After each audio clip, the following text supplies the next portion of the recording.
भारतीय जारहियत का मुंह तोड़ जवाब जनाब रेंजर ने तो रात को दिया है। किसी किस्म का इधर खौफ नहीं।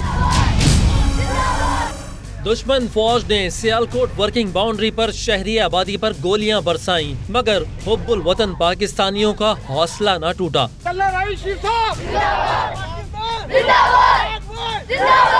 इलाका मकीनों ने दुश्मन के दांत खट्टे करने पर पंजाब रेंजर्स की तारीफ की तो आर्मी चीफ को भारत के खिलाफ पाक फौज के साथ मिलकर लड़ने का पैगाम भी दे दिया।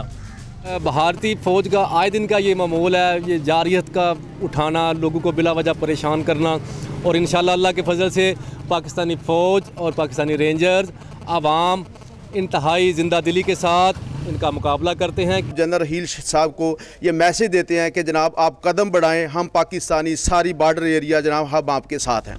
शहरी कहते हैं भारत कितने ही हथकंडे आजमा ले, लेकिन उनके हौसले बुलंद हैं और वो हर हाल में फौज के शाना बशाना खड़े हैं।